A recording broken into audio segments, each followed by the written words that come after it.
How's it going, everybody? Okay, my phone just started recording all by itself. I'm using a light from a portable power station. And so this video, it's going to be a short one.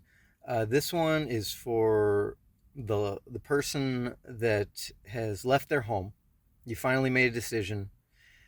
Saturn has done its dance, in our galaxy, and now that it's no longer retrograde, you're now moving on from the negative energies, the narcissistic energies, or the things that have held you back. Take it as it resonates. And I'm joining you today. This is going to be like a vlog post. It's not going to be a read today, but I will post a read tomorrow sometime. Um, yeah, it had to be done, and I'm joining you. I've left my home. I've left the comfort of my home. I've already put in my 2 weeks with the job I'm currently at, and I've got my Moldavite, and so what led me to join you, to the person who has done the same thing, who's left and now living out of your car, or maybe you're staying at a friend's house, maybe you got lucky and someone offered to help you out.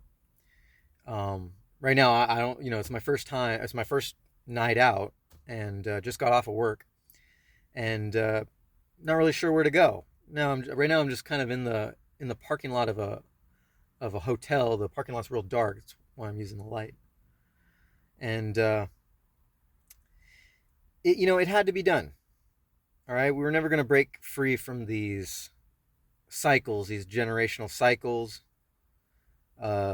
these curses, that we've been held under the thumb of. Those energies that think that they can control us, think that we're never going to evolve, that our opinions don't matter. Those energies that try to tell you who you are when deep down inside, you know who you are. We are the collective. We are stronger in our own power. And we have faith and we trust in the universe to provide, and it will provide. Which is why I'm posting this vlog post, the first time ever abandoning my home and abandoning the people that used to be my family. Take it as it resonates. It's not that we don't love them, or at least that's where you should be coming from. You should be coming from a place of love, but knowing that self-care is the most important thing right now in this time. And those energies, they don't know any better. They don't know that they don't care. They don't know that they have not acknowledged your direction, your path. I feel like there's an earthquake going on. It's not windy, but I feel something. Anyways.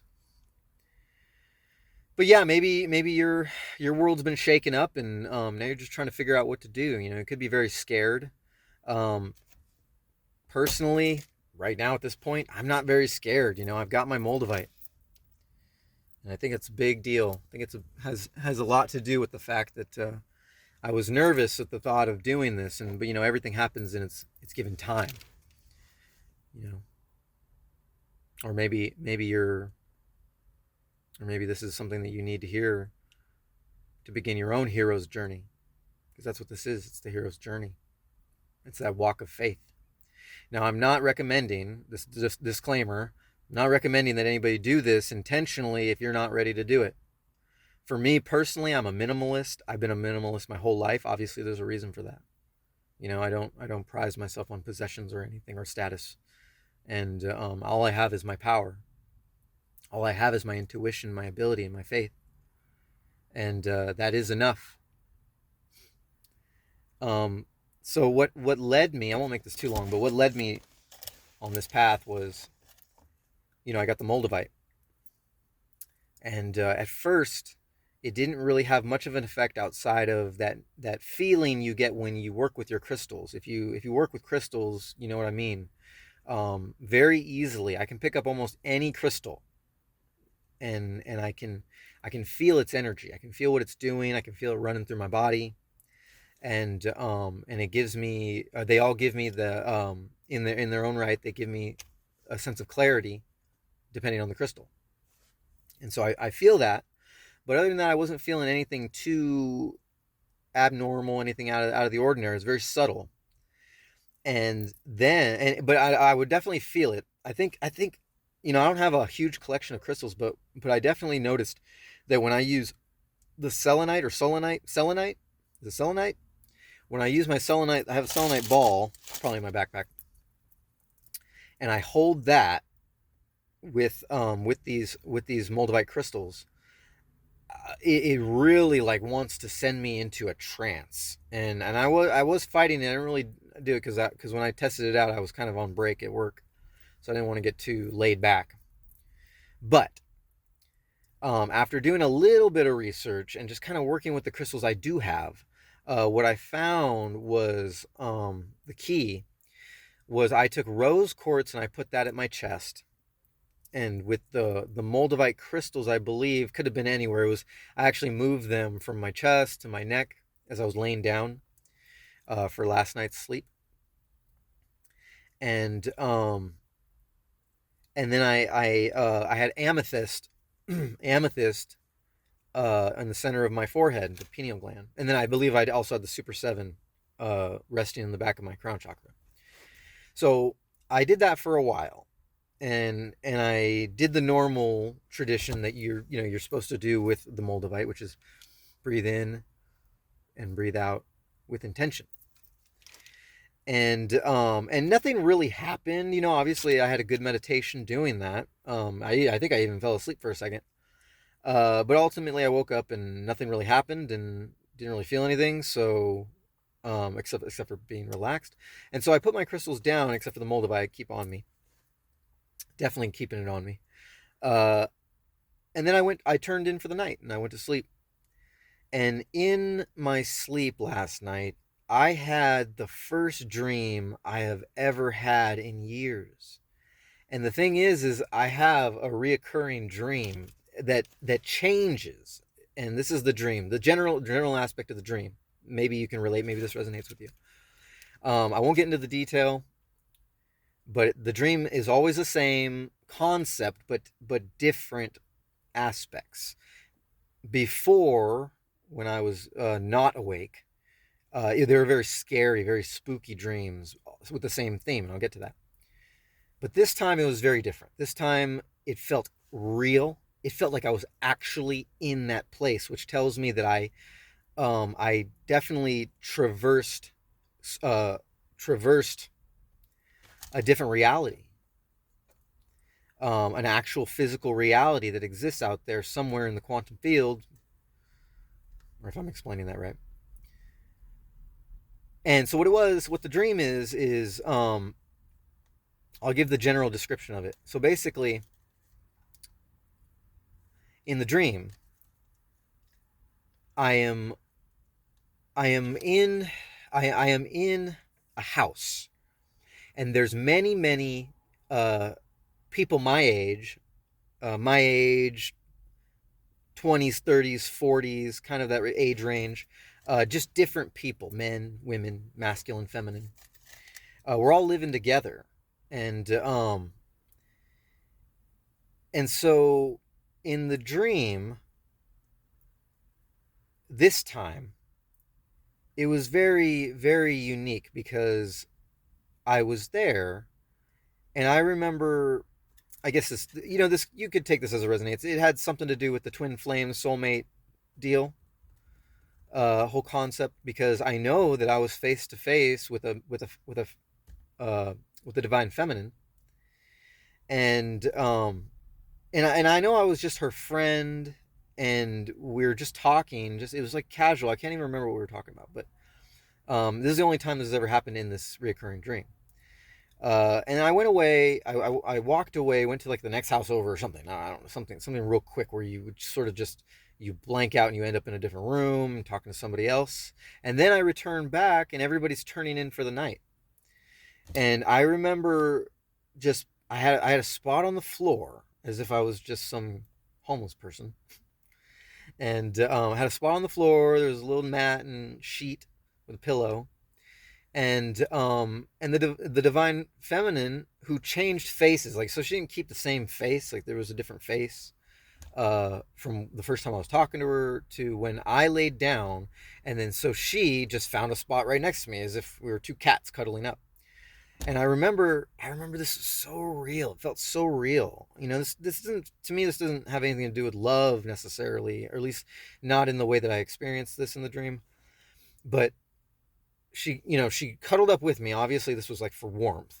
And I remember putting my arms around her and being very tense, like, oh wow, this is very unusual. I haven't done this in forever. Like, but then, have you ever had that feeling where you put your arms around somebody for the first time and you're tense, but then as the seconds tick on, as the seconds tick by, you you start to get more comfortable, and your arms drop and your hands get less tense, and you allow yourself to just sort of mold into the other person, just holding them. And so that lasted as long as that feeling of becoming less tense. See where I'm going with this? The body becoming less tense, the soul becoming less tense, the nerves becoming less tense, and just sort of accepting the reality of it. It was very, very real. I thought I was awake, and I don't normally have dreams, and I don't normally have dreams where all my physical senses are activated and it feels like I am actually awake. Um, and then it sort of changed. I remember there was a masculine. It seemed like it was his room because he had a bed and he was just there. Um, and he got up from his bed real quick, and he sat up, and he started pulling out these little boxes, and I could see on the box it was like some kind of medication for a cat. It was a cat medication, and I remember just casually asking him, "Oh, what's going on?" And then I look over and I see this cat. Um, it was like a tabby, like red and white, sort of older cat, and it's just looking at me from the doorway. All the walls are white, everything's white, and in fact, everything everybody was wearing was white. That was interesting. Um, and so he's sitting up there on the edge of his bed, and he's opening up this medication, and I asked him, well, what is that for? And the the explanation he gave was, well, it's for the cat because the cat is at a risk of having a heart attack. And that's when I awoke from the dream. And and then I got right away, obviously, when I have these experiences, or when I wake up from my sleep, I always get the message from spirit, for something, to look in a direction, to check something out, or to open up my phone. And sure enough, not 5 minutes, or excuse me, not or excuse me, right when I woke up, I got that sign. I opened up my phone to YouTube, and there was an affirmation. Now, the dream itself, I'll just be general about it and give you what the dream meant. It meant to be wary of red flags. I'm not going to get into detail about that, but the dream, in essence, in the end, it gave the message to be aware of red flags. That red flags are out there. You have to be aware of them. And that's what the affirmation was. On top of my subscriptions, first thing. It hadn't even been posted for 5 minutes. I woke to it and opened it up, and it was an affirmation post about red flags. Take it as it resonates. So, and then I think it was like immediately after that, or maybe like an hour after that, I had gotten another affirmation from a video, from a brand new from me subscribing to a YouTuber, for the first time, in the first post that I see by them, or the first video I watch by them. It confirmed a lot of the things that are going on in my life right now, and that's when I decided that it was time to go. And now all the affirmations, all the videos I've watched, all the reads, they're all saying the same thing. That it's time to break away. It is now. It's the day today. I wasn't looking up the astrological anomalies in our galaxy right now. I just go by intuition, and I packed my stuff, and I had in the past few days, I made sure that my family knew that I loved them. I made sure of that. So I didn't need to say goodbye. I didn't need to say anything. I don't need to justify myself. The universe will take care of me. And I'm willing to pay the ultimate price because I trust the universe. I don't need to live comfortably. I'm a minimalist. I'm a light worker. And this is the beginning. Thanks for watching.